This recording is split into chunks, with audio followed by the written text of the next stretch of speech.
Esta vida es una guerra. Hemos sido llamados. Hemos sido elegidos. Tenemos un propósito. Ser el hermano, amigo, esposo, el hombre que estamos destinados a ser.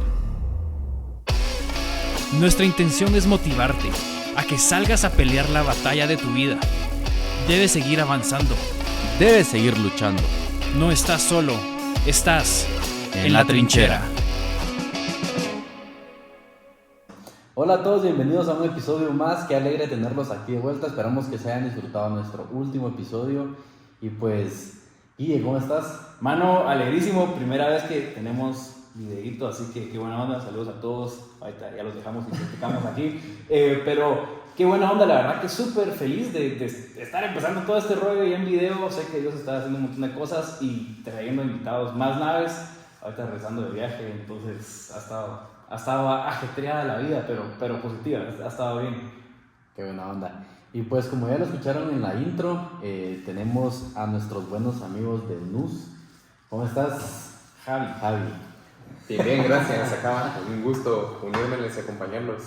Sí, bueno, qué buena onda vos, ¿cómo has estado? Mira, nosotros desde hace rato pues, nos conocemos ya desde hace un par de años, por medio de la Sami y de Andrea. Y la verdad que desde que los conocí a ustedes tres, que me acuerdo que eran un grupito de amigos que estudian psicología en el Valle, me acuerdo que súper buena onda, súper unidos los tres. Y al final me recuerdo que cuando se graduaron hicieron NUS, ¿verdad? Hicieron esta clínica, se unieron los tres. Y no sé si nos puedes contar un cachito de cómo empezó el rollo, qué es NUS en general. Sí, con mucho gusto. Pues en realidad iniciamos NUS casi un año después de graduarnos, nos graduamos por ahí por 2019.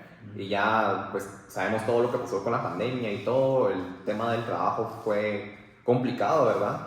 Y entonces decidimos animarnos a empezar algo. Primero empezó Andrea solo por medio de redes sociales, pero ya habíamos tenido un poco la idea en el aire de empezar algo más formal, algo donde ya pudiéramos atender personas formalmente. Al inicio no estaba muy convencido de la idea, pero eventualmente decidimos animarnos y encontramos una visión que nos pareció pues bastante justa y bastante alineada a los principios de cada uno. Entonces decidimos volvernos una clínica en donde pues no solamente trabajamos por medio de redes sociales, publicando información, compartiendo temas de psicología con toda la audiencia que tenemos, sino también empezamos a ofrecer servicios. Ya manejamos formalmente terapia individual, de pareja, adultos, jóvenes, niños. Entonces en eso estamos ya en nuestro segundo año formalmente de estar trabajando en eso. Y pues hemos sido bastante bendecidos, quiera que no, con ir creciendo, con ir alcanzando más gente, tener la oportunidad de apoyar más gente. Y pues ahí estamos todavía esperando poder armar nuevos proyectos y pues también tener la bendición de participar con otros proyectos como el de ustedes, ¿verdad? Sí, buenísima onda. La verdad que desde que ustedes empezaron y sacaron la visión, dije yo, esa onda, qué nave. Principalmente porque para mí estudiar psicología era tal vez mi segunda opción en carreras. Yo estudié entrepreneurship, pero iba para administración de empresas. Pero siempre dije, la otra que me estaba peleando siempre era psicología, porque me gusta el rollo. Yo decía, me gusta platicar con gente, entonces psicología es para mí, no sé qué tanto al final, pero... Claro, es que al final psicología siempre despierta un poco, al menos el interés de todos, de la fascinación de todos, porque es algo bien humano, bien con lo que todos nos podemos identificar. Sí, seguro. ¿Y vos, cómo fue tu trayecto para estudiar psicología? ¿Por qué decidiste estudiar psicología? Es una muy buena pregunta y todavía después de haberme graduado lo reflexiono un montón. Todavía después de los días difíciles pienso ¿por qué estudié esto? Pero yo sí la tenía como primera opción. Mi segunda opción era diseño, siempre me gustó todo lo artístico, el dibujo y todo por el estilo. Pero siempre me gustó mucho la parte más humana de todo esto. Al final muchas personas describen que la psicología es como una mezcla de una ciencia y un arte, porque a la hora de ejercer en terapia siempre es como un performance el que tenés que tener. A la hora de platicar con las personas es como, no siempre es tan natural, a veces es bien planificado la forma en la que te desenvolves con alguien más.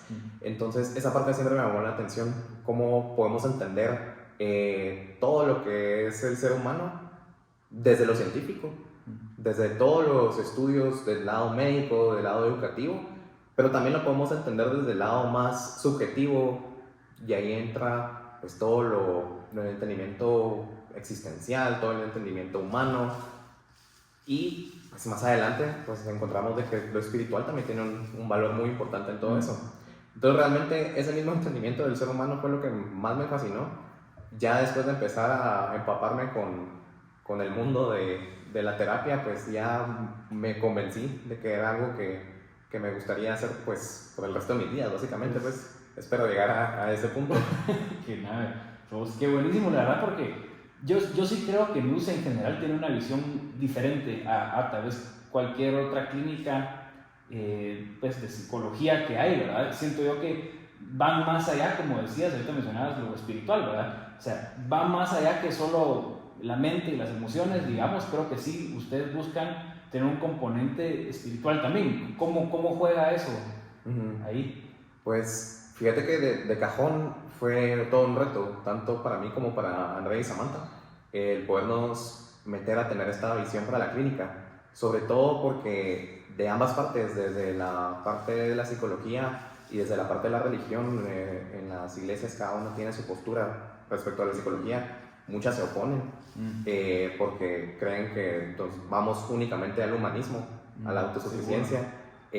Pues sí entiendo bastante ese punto de vista, porque muchas veces sí se va por ahí, sobre todo cuando trabajamos la psicología desde un punto más secular.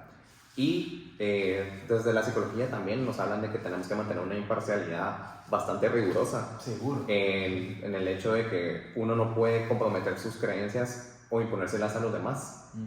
Sin embargo, no podemos descartar de que la fe es una parte muy importante de la vida de las personas, sino es que la base de toda la vida de las personas. Entonces, ignorar eso sería perdernos de una parte muy valiosa del crecimiento personal de todos. Y sobre todo sabemos que en Guatemala gran parte de la población es cristiana, ya sea evangélica o católica.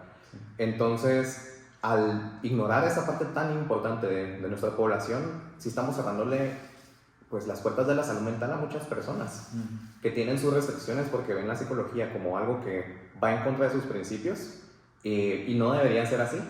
Pues la salud mental es un derecho para todos. Entonces, parte de nuestra intención era poder llevar la salud mental como algo disponible para más personas. En este caso, la población que es más devota de la iglesia, que son más fieles en sus valores cristianos, y saber que pues la persona con la que van a estar siendo acompañadas pues también comparte y entiende sus creencias. No las ve como algo externo, sino pues también tienen conocimiento al menos suficiente para poderlo acompañar en ese proceso. Sí, pues, que nada de vos, porque es algo que, digamos, en mi experiencia, yo no he asistido a una clínica per se como de psicología, pero sí conozco a muchas personas que han ido. Y pues yo creo que cuando vas a empezar a ver casos exitosos, decís, bueno, seguramente yo también tengo que ir a más de algo, ¿verdad?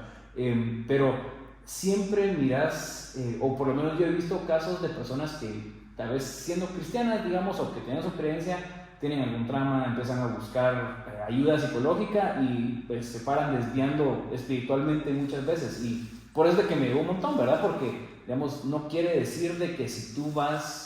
digamos, si yo fuera con ustedes y yo no soy cristiano, yo no quiero saber nada de Dios, yo creo que tampoco es como que ustedes dicen no me van a recibir ni nada, sino que ¿cómo lidias con, digamos, personas que dicen yo no creo en Dios, yo no quiero nada y que llegan ahí con ustedes? Cabal, bueno, como te mencionaba, pues la salud mental es un derecho para todos, es un derecho universal. Entonces, si tenemos nuestra visión, dejamos en claro, y hasta en el logo se puede ver de que somos una clínica con valores cristianos, pero no tenemos, no nos reservamos ese derecho de admisión, es decir, no excluimos a las personas por su fe, por su denominación.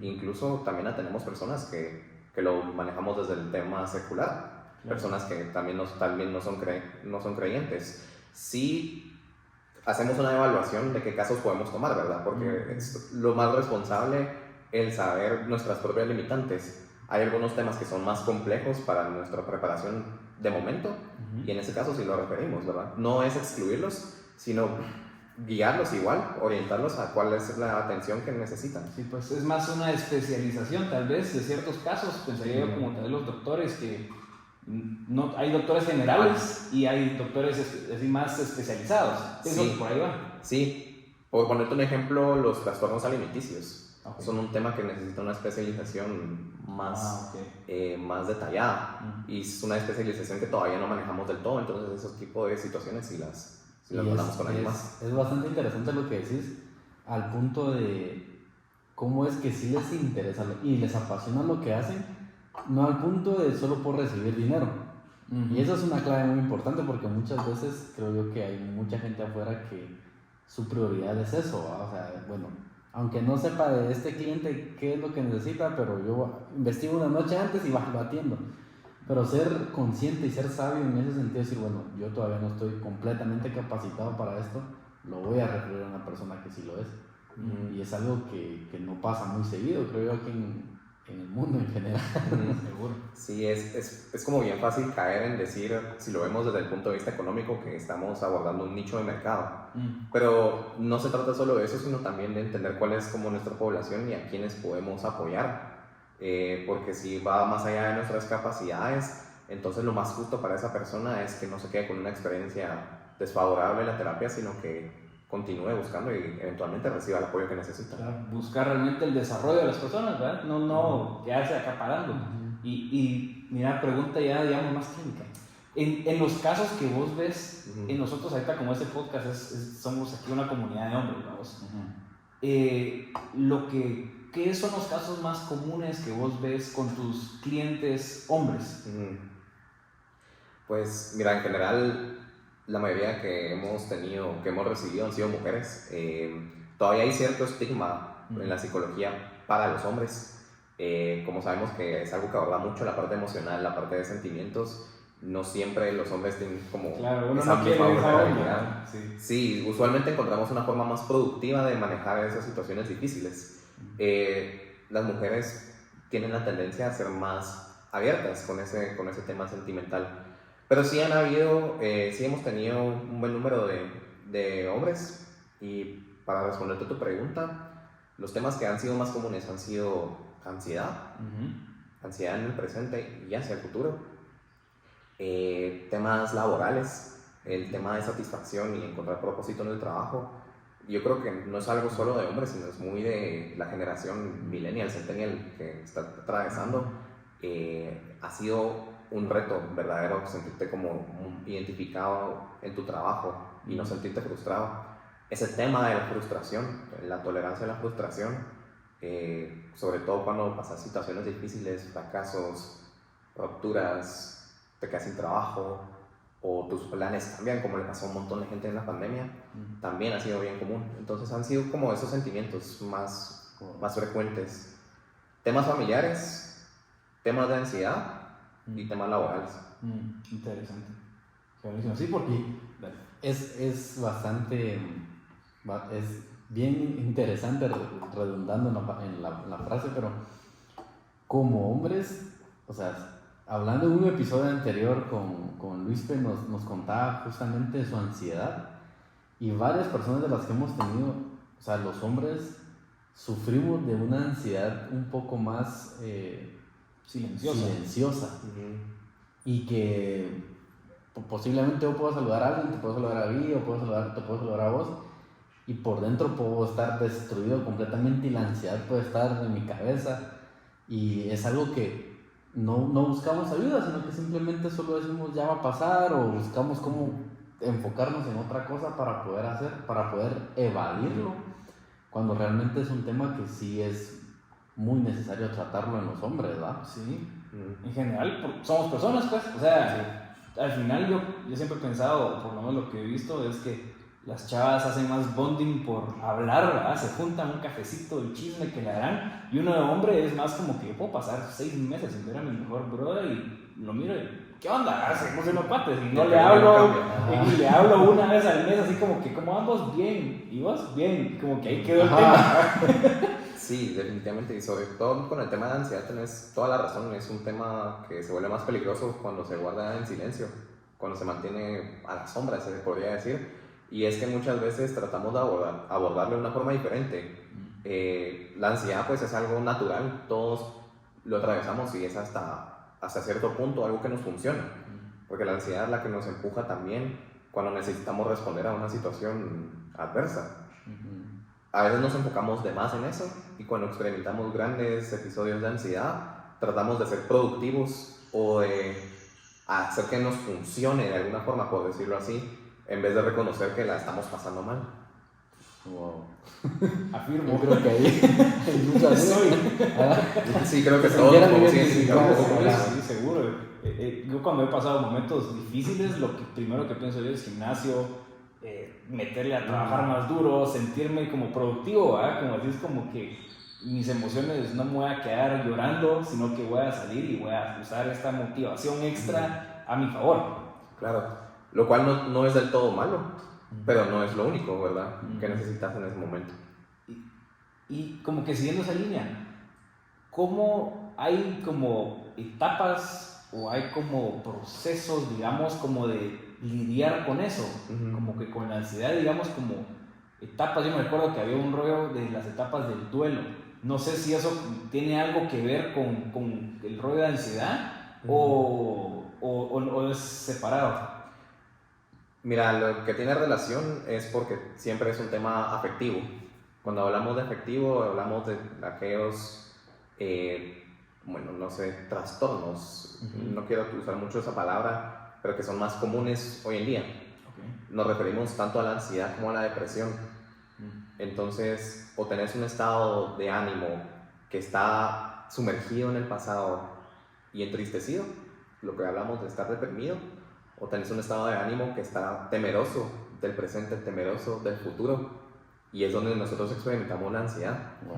Y digo que son más comunes porque han sido las dos, pues, afecciones mentales, por cambiarle un poco el nombre, más comunes hoy en día en la población. La mayor parte de personas que tienen algún tipo de enfermedad mental tienen estas dos, o ansiedad o depresión. El duelo viene siendo algo muy parecido a la depresión, y a veces hasta juega un poco la ansiedad, porque los síntomas se parecen un montón. Ese estado de desánimo, de falta de motivación, sentir una tristeza muy profunda, prolongada, son sentimientos que encuentras tanto en una depresión como en un duelo. La diferencia es de que en un duelo sí hay un detonante más claro, lo que te ocasionó el sentirte así, que ha sido una pérdida importante para ti. Sí, pues. Wow.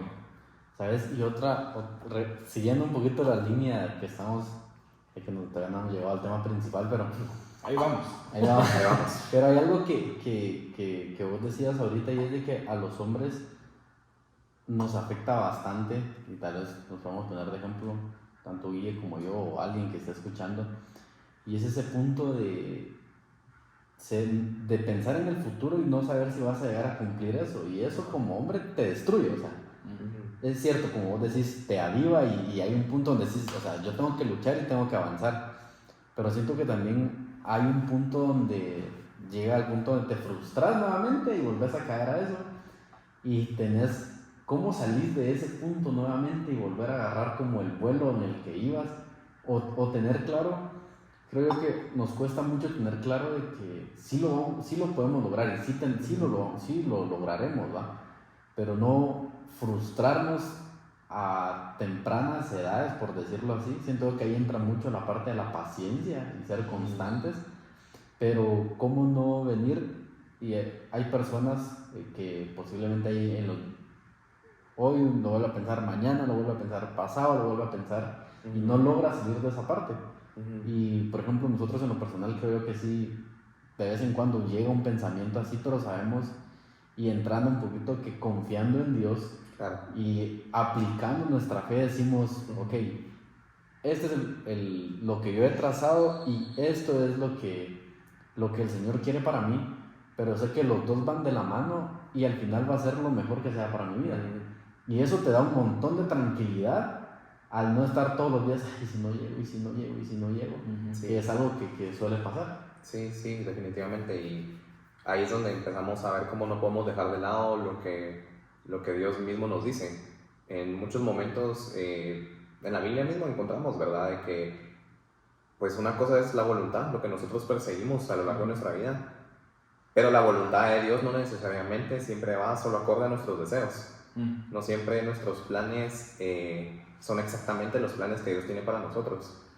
Y esa es una parte que sí nos da fe, pero es difícil. No te voy a decir que sea fácil pasar por ese proceso, el pensar si voy a lograr todo lo que quiero hacer. Es muy duro para muchas personas y en serio entendemos que es muy duro. Pero ahí es donde llega un punto donde tenemos que como formar ese músculo mental que solo por medio de reflexionarlo mucho lo logramos y empezar a contemplar de que tal vez los planes que tú te has propuesto puedan darse en cierta medida. Es decir, pueda que no se dé exactamente como tú has pensado, pueda que no te cases a los 30 y tengas tu maestría a los 31 y tengas tu negocio propio multinacional a los 35. Puede que te toque algo un poco distinto. Y al cerebro a veces le cuesta asimilar eso cuando tanto tiempo te has hecho la idea de cómo querés que sean las cosas. Y por eso es donde ahí entra lo que llamamos la flexibilidad cognitiva. El tener esa capacidad de adaptarte a cómo las circunstancias cambian. Porque el cambio pues es difícil para todos. Y cuando vemos un cambio en nuestros planes, eso también nos hace contemplar y volver a reflexionar un montón de cosas. Sí. Afirmo, mira, o sea, aquí con aquel hemos hablado un montón a lo largo de todo este tiempo que hemos sido cuates y digamos, yo lo que he podido ver es tal vez en gente de nuestra edad, lo que tal vez más podemos haber vivido es como que, tal vez en términos de relaciones, pensaría yo, o digamos, si muere tal vez algún familiar o alguna persona cercana, pero tal vez creo que lo más común es de relaciones y ahorita en la edad en la que estamos empezamos tal vez a frustrarnos o tener esas frustraciones más laborales, pero creo que digamos a lo largo de nuestras vidas, en nuestra edad, que yo tengo 25, vos tenés 26, vos también tenés 25 creo yo, y entonces creo que de aquí para atrás si miramos normalmente esas son como los que más nos hemos vivido, digamos, ¿verdad?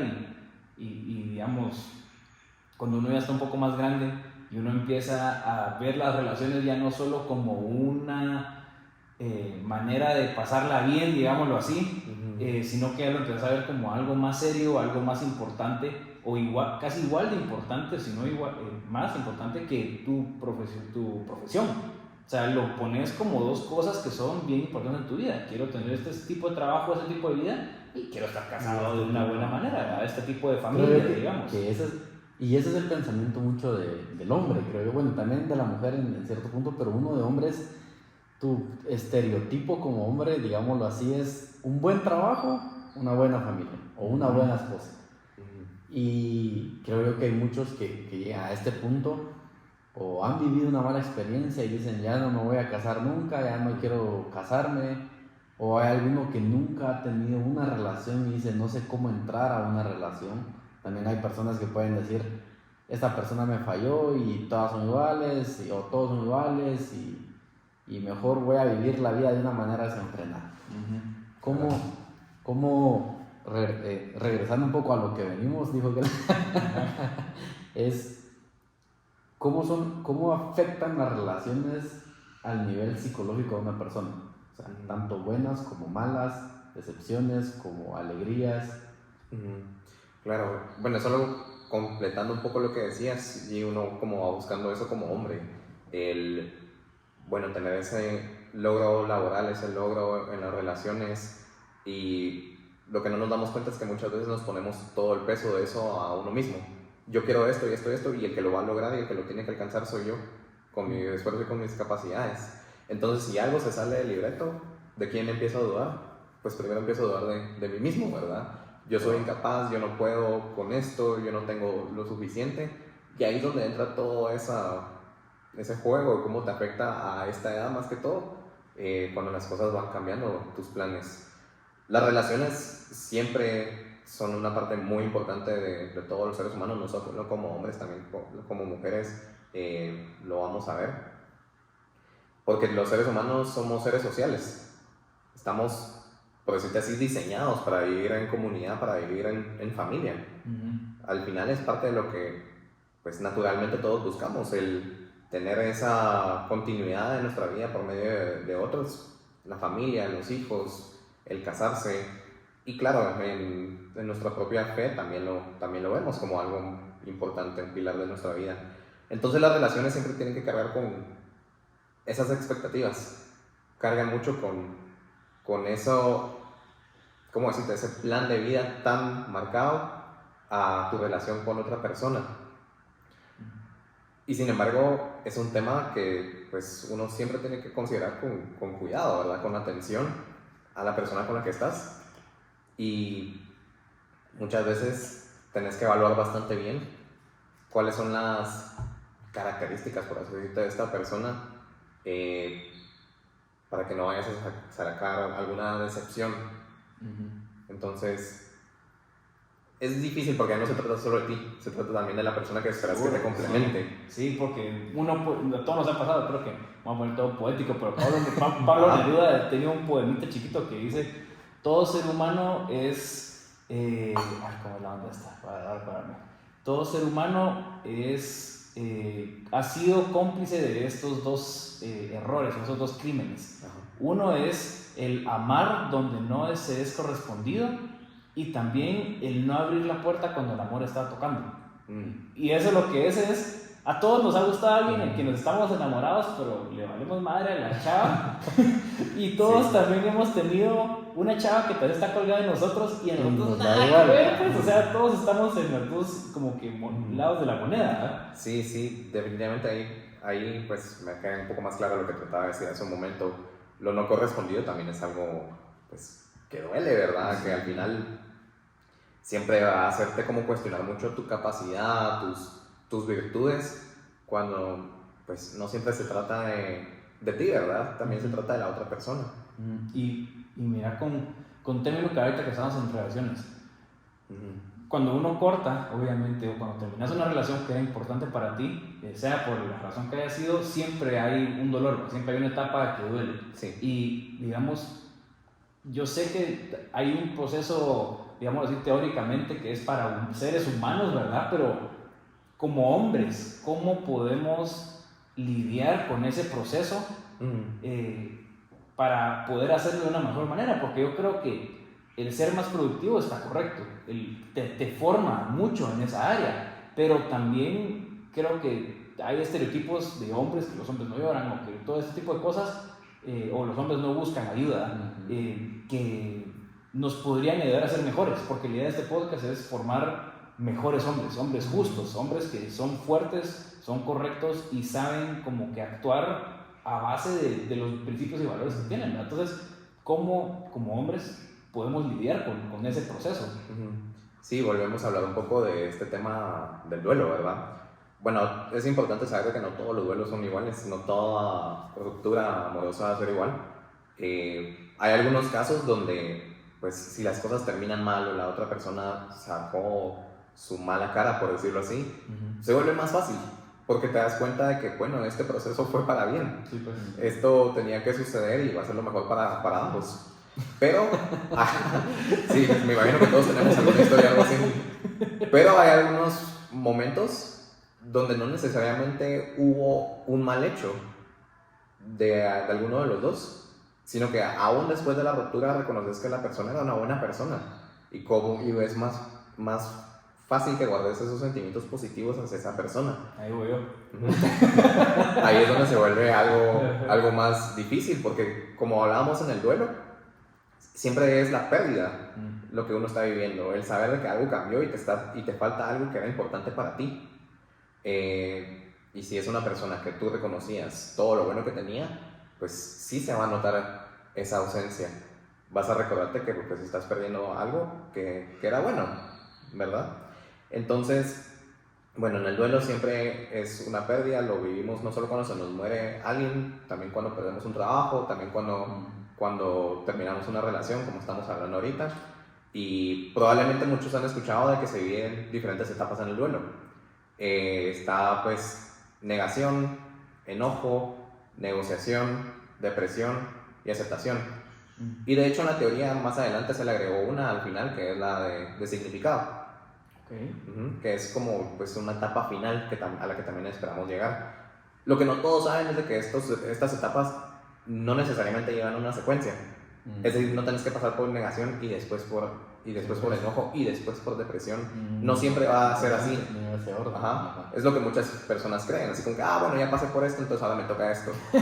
¿Verdad? Sí, como bien, bueno, ya pasé esta. Y como la experiencia de todos es tan diferente, no lo van a vivir así.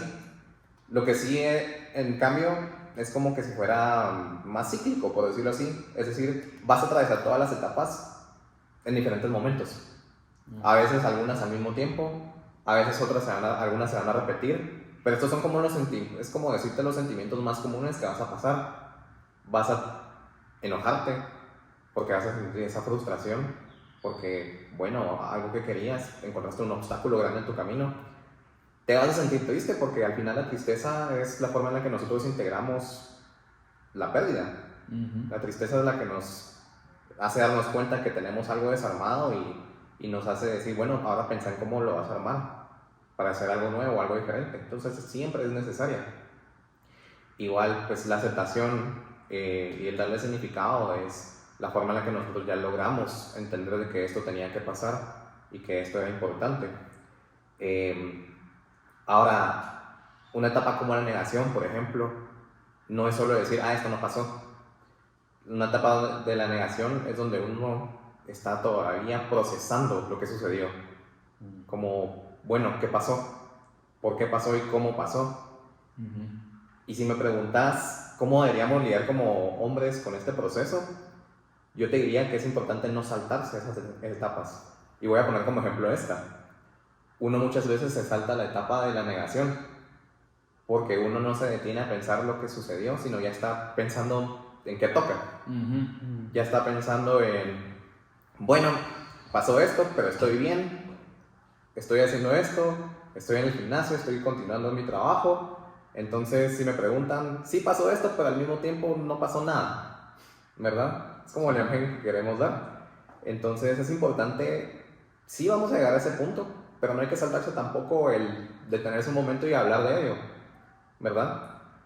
Lo comparo un poco con las situaciones de trauma. Cuando una persona pasa un trauma, una de las primeras formas de manejarlo es tener que hablar de eso. Tener la oportunidad de hablar y contar tu historia. Lo mismo sucede cuando pasas por una relación.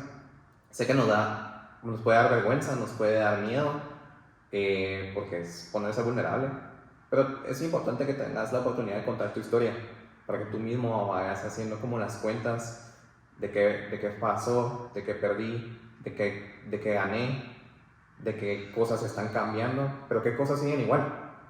Porque al final lo que hacemos es un balance, como que si estuvieras haciendo un estado de cuenta. Bueno, me gasté tanto, pero me quedó tanto, ¿verdad? Y ahí te das cuenta de que no solo se trata de lo que perdiste, sino también de lo que sigue igual. Aunque haya habido un gran cambio en tu vida, hay muchas cosas que continúan. Y si no procesamos nuestra historia, no nos damos cuenta de eso. Wow, qué interesante. Y sabes, yo como me enfoco mucho a lo de hablar de hombres, pero es muy común que como hombres hay un punto donde decidimos como sacar la parte cuando la tenemos que sacar, no la sacamos, y cuando no la tenemos que sacar, la sacamos de, sí, yo soy un guerrero, no pasó nada, yo estoy bien. Y al final, si seguís como comprimiendo todos esos sentimientos y todas esas emociones, en algún momento van a explotar, digamos, de relaciones anteriores a la relación próxima que tenés. Claro. ¿Y cómo afecta eso? Sí, no, incluso siguiendo un poco tu analogía del guerrero, ¿verdad? Claro, el guerrero puede tener la herida ahí sangrando y puede decir, bueno, yo sigo en la batalla, sigo en la guerra. Y como muchos somos muy capaces, la verdad, podemos aguantar un montón y un buen rato así y nos puede ir bien. Puedes continuar en la guerra y te puede ir bastante bien y seguir rindiendo, ¿verdad? Pero eventualmente la herida va a llegar a su límite. Eventualmente la herida te va a hacer saber, bueno, no estás bien, hasta acá llegó tu límite, ¿verdad? Todos tenemos ese límite. Entonces, sí es cierto que podemos vernos así, como ese guerrero que quiere seguir luchando, que no quiere que ese sea el final de su historia, pero también hay que considerar, ¿verdad? A veces hay que tomar ese tiempo para sanar esa herida, para luego rendir como esperamos que vamos a rendir. Y Y yo pensando en eso, yo creo que como ustedes lo que los diferencia y lo que me llega de lo que ustedes están haciendo, ¿verdad? Es de que pues, no solo es mental, sino que también buscan un aspecto espiritual, digamos. Ahí, ¿con qué rol, digámoslo así, juega como que Dios, si queremos verlo en este caso, ¿verdad? En uno saber cómo pedir ayuda, digamos, como que cómo Dios te puede ayudar a sanar una herida. Si nos vamos como que en esa línea, ¿verdad? Creo que uno como hombre busca su mejoramiento físico, mental y todo, pero también todo esto creo que también entra a un ámbito más espiritual, digamos, más de fe, que todos de alguna manera u otra pues, nos sentimos relacionados, sabemos que tenemos una esperanza en algo, yo qué sé, y qué relación tiene tal vez Dios con la psicología, si quieres verlo así. Bueno, si hablamos de cómo Dios actúa también y cómo Dios es un ente, es realmente una fuente de sanación para los hombres, pues hay que recordarse de que cuando nosotros pensamos como hombres, por decirlo así, siempre buscamos ser esa persona que otros puedan depender de él. Siempre tenemos en mente ¿cómo decirlo? Ese rol social, ese rol familiar, de que nosotros somos los proveedores, los que apoyan. Si alguien necesita ayuda, nosotros estamos ahí para resguardarlos, ¿verdad? Y por lo mismo es que a veces es difícil que nosotros queramos ser los ayudados. Sin embargo, cuando nosotros tomamos en cuenta el papel de Dios en nuestras vidas, nos damos cuenta de que al final Dios siempre nos dijo de que con Él podemos tener ese otro papel, de ser las personas que vayan a descansar a Él, de ser las personas que vayan a dejarse apoyar por Él, ¿verdad? Al final por eso es que la figura de Dios es como la figura de un papá, ¿verdad? A quien podés regresar cuando llegaste a tu límite, cuando tenés que admitir, bueno, aquí ya llegué hasta donde podía llegar con mis capacidades y yo admito que necesito pues un apoyo que está más allá de mí.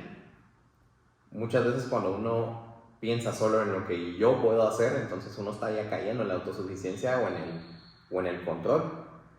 Entonces, tener a Dios cerca es una forma de recordarnos de que podemos soltar también el control o soltar también esa presión que a veces nos ponemos en nosotros mismos, porque caemos en ser muy críticos y muy juzgones con nosotros mismos, pero con Dios sabemos que pues tenemos esa libertad, tenemos esa forma de cómo refrescarnos, tal vez decir, y de descansar de todo eso que estamos cargando.